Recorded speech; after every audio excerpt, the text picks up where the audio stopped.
бәрі теңізді көк дейді. Ал сен болсаң мың түрлі түс көресің. Бәлкім сенің көзіңде бір сиқыр бар шығар, ә? Сиқыр болса, сіз баяғыда құрбан болар едіңіз. Құрбан болған жоқ болған сізді. Жоқ, қарасаң көгілдір. Басқа түсті байқамайсың да ғой.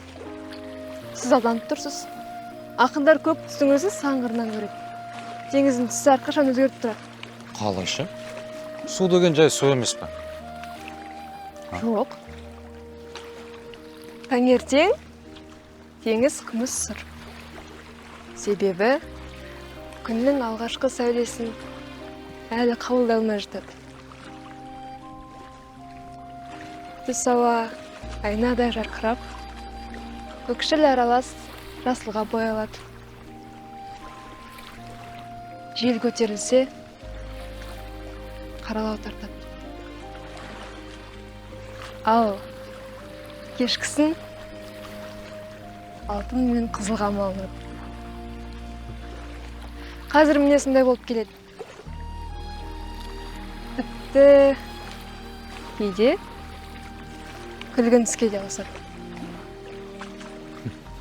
Қысқасы теңіздің түсін сен секілді көру маған жазбаған. Теңіз сіз көңілді болсаңыз күлімдейді. Сіздің қойсаңыз ол да қаралау тартады.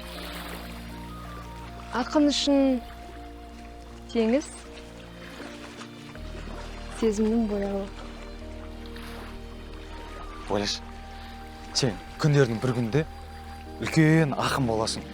Армандардың барлығы орындалады. Мыңдаған адамның алдында тұрып поэзия оқисың. Сол кезде көрер ме екен, жанында жүр.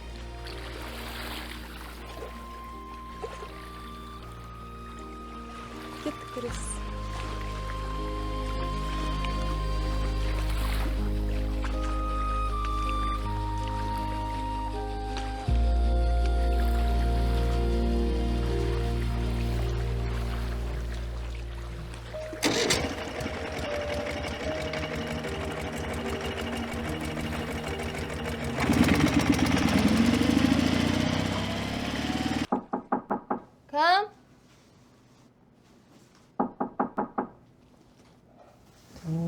Кім таң атпай тарсылдап жатыр?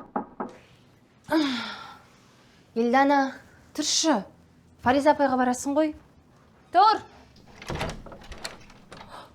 Сәлемет па. Босаға да 1 минут артық тұра алмайтыным бар. Сәлеметі. Жоғар шығыңыз, төлетіңіз. Біз ояумыз, жатқан жоқпыз, Елдана. Бұл не жатыс? Апай, жатқан жоқпыз, қош келдіңіз. Қалайсыз, апа? Мына бөлмелеріңе кіріп келсең бітіп қалады екен. Біздің бөлмеде Фариз. Қарсың, апа. Магазинге көшмей. Қазір шай қоямыз. Біздің шай тез қайнайды. Ялам. Маме сармай. Жыныс, тәтті нәрсе беріп қой. Айтқаныздар. Қазір 5 минутта келем.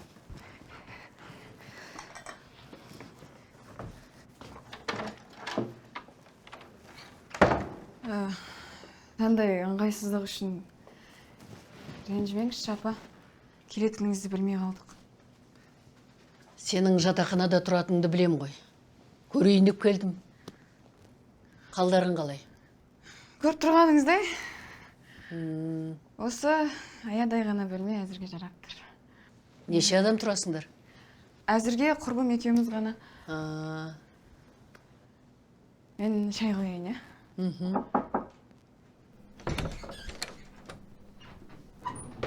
Ой, Фариза апай, сәлеметсіз бе? Сәлемет па. Қош келдіңіз біздің жатақханаға. Өзімде осы студенттерді жинап бір кеш өткізсем деп едім сізбен. Үлкен мәртебе бізге енді сіздің келгеніңіз. Рахмет айналайын. Мына менің қызымды құстың ұясындай бір жерге қамап қойыпсыңдар ғой. Енді барлық осындай кішкентай бөлмелер. Таңдаған өздері? Бұл қыздың болашағы бар. Талантты адамға тар жерде ауа жетпейді. Мына еркін ұшатын адамның есігі мен төрі жалғасын жатпау керек. Сондықтан үлкендеу бір бөлме бер. Сіздің қызыңыз жарайды. Келесі айда бір үлкен бөлме босайды, соны босатып берейік. Жарай ма? Иә. Айып етпей айналайын, енді өзіміз қалайық. Мына қыздың менен сұхбат алатыны бар. Жақсы онда. Сау болыңыз. Сау бол. Сау болыңыз. Ой, бұрмай, апа. Адам қаратпайды мына болмысыңыз сары жігіттің алдында қандай болды екен, а? Кім біледі?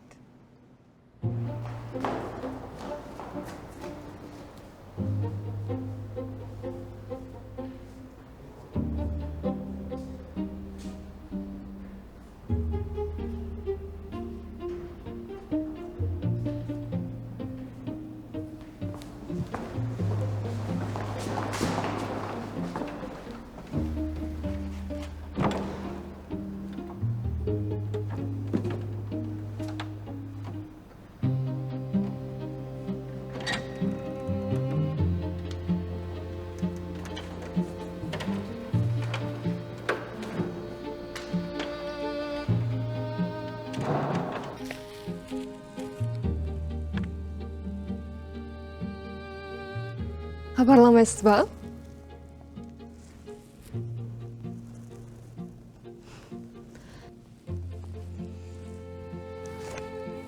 Еркін айта беріңіз. Екеумізден басқа ешкім жоқ.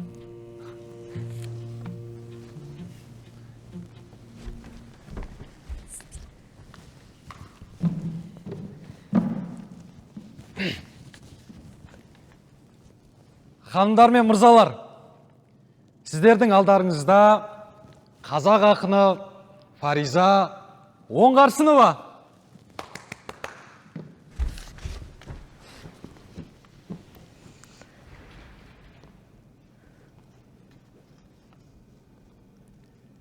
Сен үшін сонау алыстардағы елесем. Осынша мен арман қып келдің неге сен? Сыртыңнан сүйіп жүретінімді сезуші едің ғой демесең, мен саған ғашық емесем. Бас иген көп бозбалаларға паңдана, асқақтау басып бақытты болдым. Сонда да жан жүрегімді толтырар бір жан жетпей жүрді ғой демесең, мен саған ғашық емесем. Бір дауыл сәттің соғарын сезіп жүргенмен, сен екеніңді білген бем. Әйтеуір жаным, бұл күнде менсіз жүре алмайсың ғой демесең, мен саған ғашық емесем.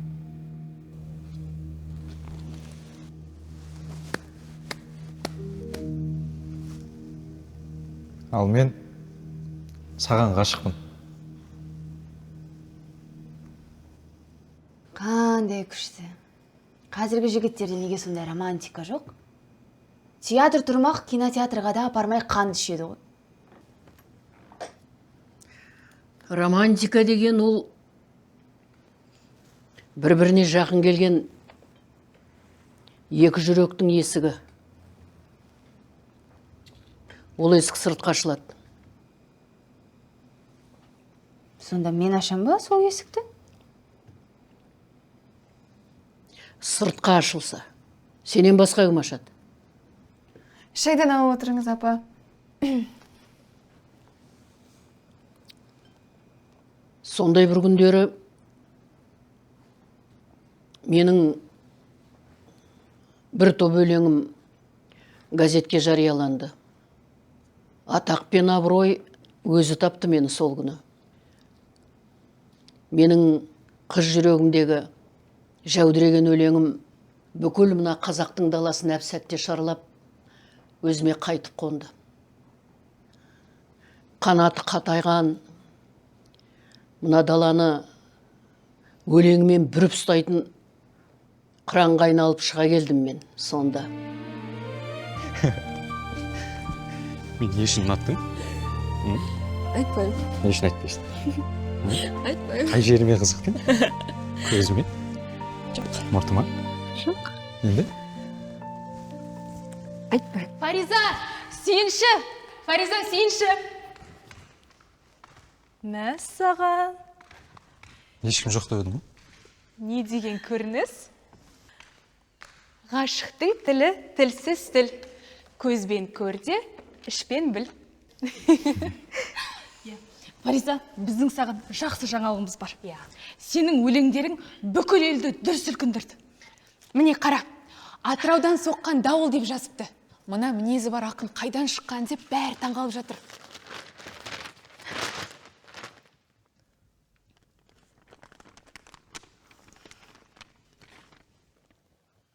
Фариза Оңғарсынова. Өңім бе әлде түсінбе? Сенің өлеңіңді Алматыда талқылап жатыр екен. Жастардың ортасында сенің атың айтылып жүр. Фариза Оңғарсынова деген жас ақын қыз деп атыңды аузынан тастамай жүр дейді. Иә, Фариза, енді саған мұнда қалуға болмайды. Сенің ортаң Алматы, ал сенің сахнаң бүкіл Қазақстан! Дұрыс, мен де қосылам. Фариза, сен Атырауда қалып қалмауың қажет. Сенің орның Алматы. Сен Фариза Оңғарсыновасың. Өзіңнің арманың бар еді ғой сен. Егер халық сенің сөзіңді күтіп отырса, онда сен қашпауың керек. Егер менің жырым біреудің жарасын емдеп, үмітін оятса, онда сол үшін өмір сүруге дайынмын. Ал өлеңді мен оны Алматыға шығарып салып, күтіп жүрген жолдарда жаза бастадым. Кішкентай кездегі өлеңдерің ше, апа. Пәлі, ол өлең бекен. Ақынның ақындығы махаббатпен бірге басталмай ма? Шіркін, Фариза Оңғарсынованың ойлау деңгейіне біз қашан жетеді екенбіз сонда? Оны ана сары жігітіңнен сұра. Махаббатқа және махаббаттан туатын сезімдерге жетік емес адам ақын болып тереңге бойлай алмайды. Сары жігіт демекші. Сол сіз ғашық болған сары жігіт қазір ата болған шығар, я? Сақалы бар, андай. Жанерке, білмейтін нәрсен сұрама. Ол кісі қазір өмірде жоқ. Ойбай, кешіріңіз. Өліп қалғанын білмедім. Иманды болсын. Ол тірі. Өлеңнің кейіпкері болған адам өлетін бет. Апа?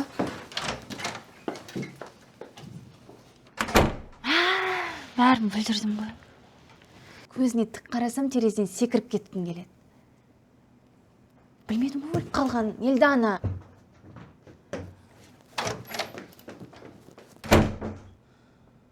Тып-тыныш отыруым керек еді.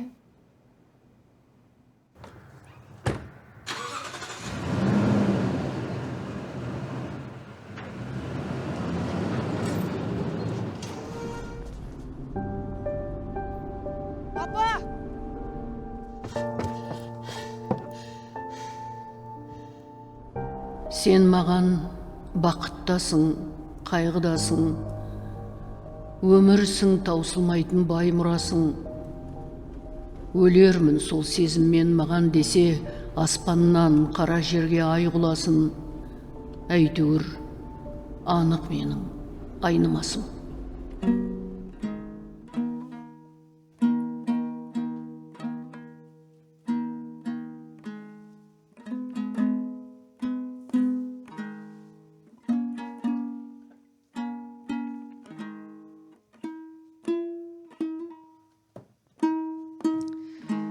Тағы қанша күтеміз енді?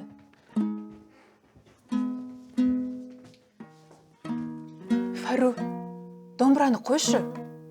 Хатты оқиық. Фариза, болш? Хатты оқиықшы, Фариза.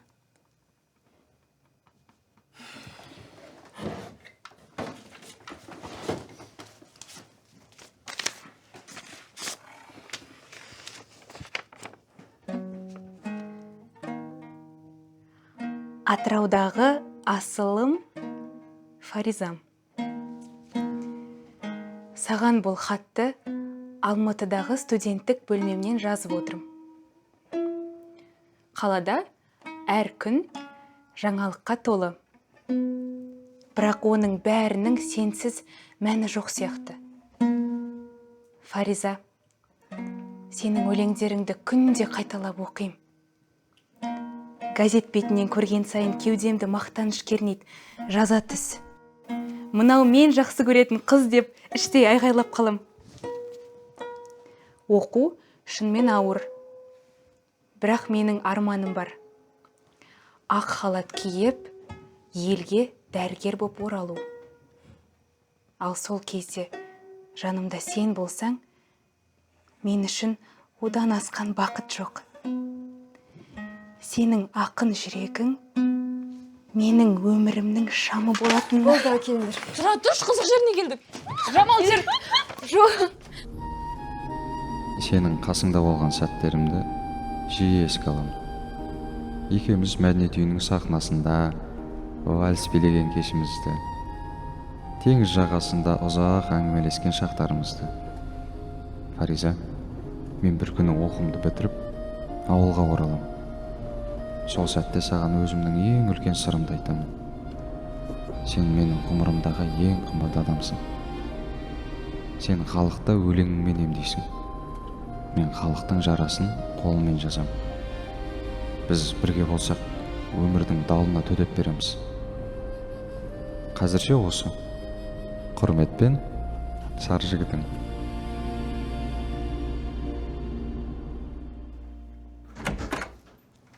Эльданым. Кешірші.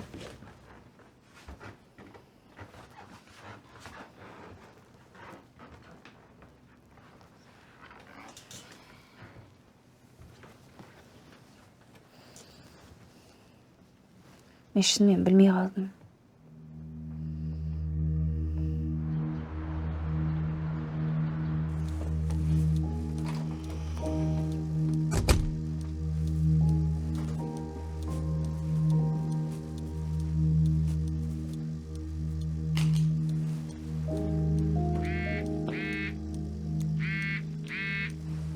Алло? Апа, қалыңыз қалай? Алмас, сенбісің? Иә. Ай, мен тәуірмін. Сендер алаңдамай хабарласа бермеңдер. Мен мұнда тынығып ой жиюға келдім ғой. Немерелерімді сағынғаным болмаса. Денсаулығыңызды күтіңіз, шабыт тілеймін. Рахмет, балам. Мына өзіме ұқсайтын бір жұлқынған қызға сұхбат беруден қолым тимей жатыр. Келіңіз де алаңдап жатыр. Астанаға қашан келесіз? Мен 1:07-ден кейін Атырауға барып келем. Содан кейін үйге Астанаға барам. Жақсы, денсаулығыңызды күтіңіз. Иә. Рахмет. Сау Рахмет, болыңыз. балам.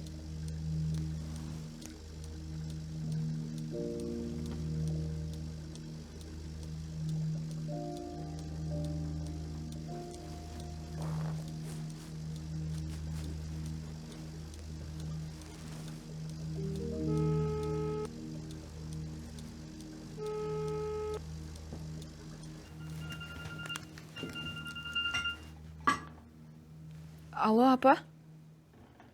Елдана, Аман есен жеттіңіз бе? білесің бе? Тағдыр кейде адамды аямайды. Егер адамның өмірін өзгеше бір фильм деп қарастырсақ, менің фильмім қысқа болды. Бір ғана сәт, бір ғана апат менің фильмімді ортасынан үзіп тастады.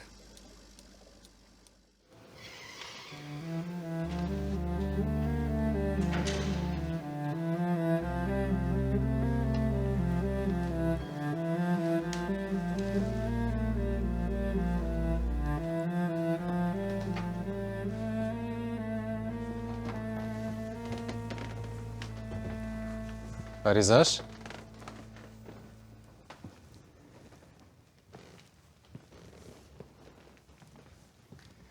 Кешіккенім үшін кешір.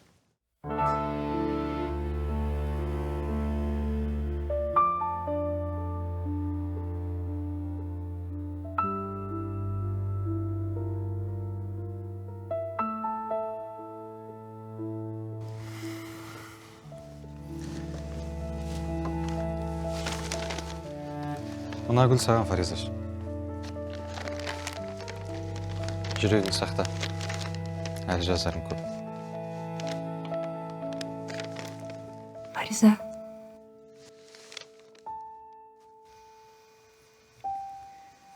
Фариза.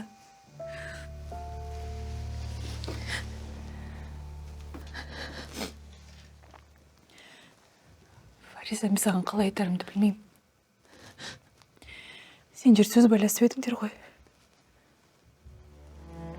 Айт. Ол Алматыдан келген соң мотоциклмен апатқа ұшырапты. Ол қайтыс болды, Фариза.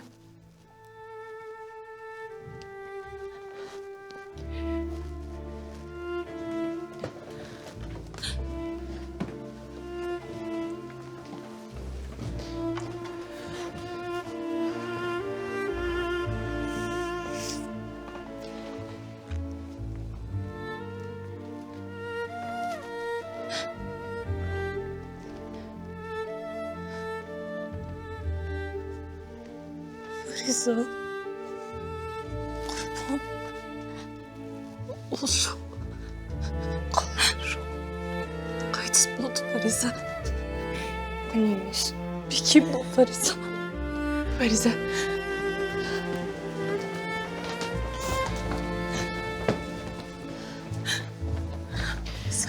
Фариза, саған мықты болу керек.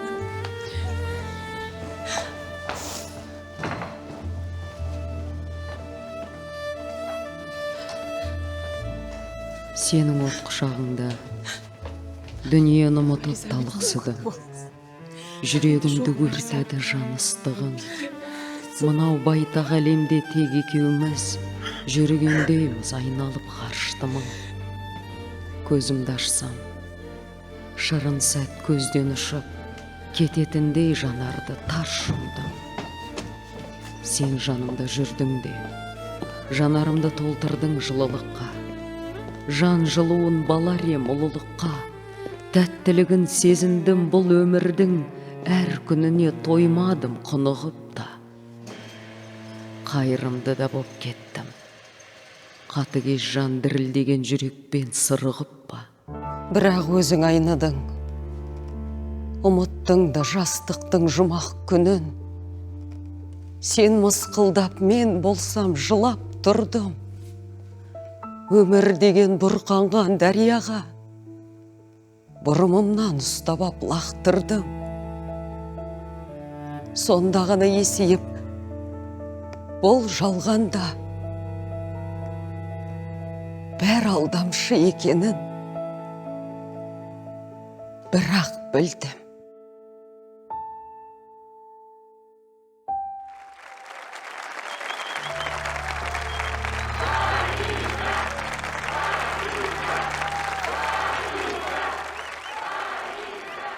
Фариза Оңғарсынова.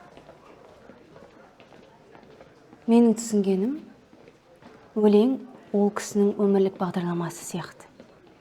Ыстығына күйіп, суығына тоңғанын көрдім. Менің атынан кешірім сұрайсашы. Өмір осы ұятқа қалып жүрем. Сен білесің бе?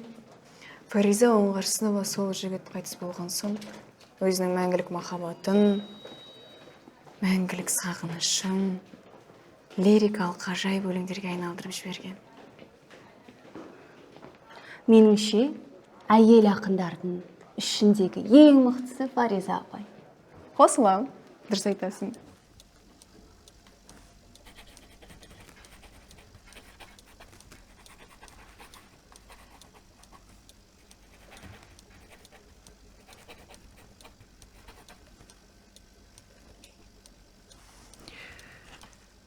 Жақсы көрген жігітім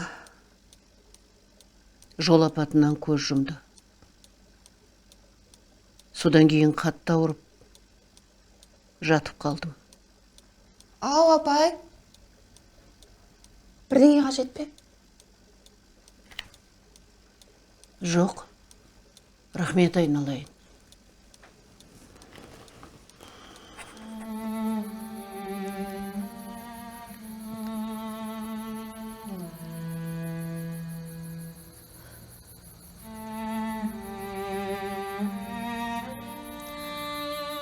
Мен бәрібір тамақ жасап қыр жуатын әйел бола алмайтын едім.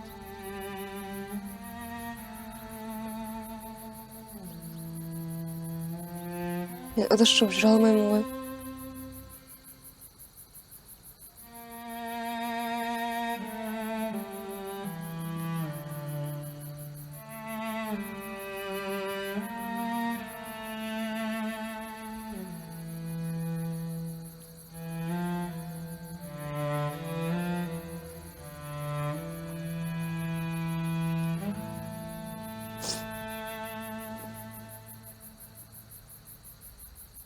Сен менің жүрегімдесің. Менің өлеңімдесің.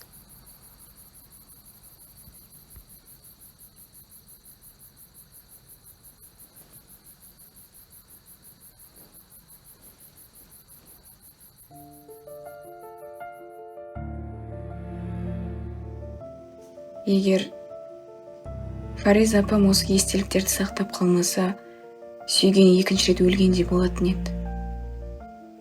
Сондықтан менің Фаризам көз жасын тыя отырып күнделік жазады. Сүйіктісінің даусын еске түсіріп, әрбір өлеңінде қайта-қайта жаңғыртады. Өздерінің бірге жүрген жерлерін өлеңімен аралап, сол сәттердің рухын сезінуге тырысады.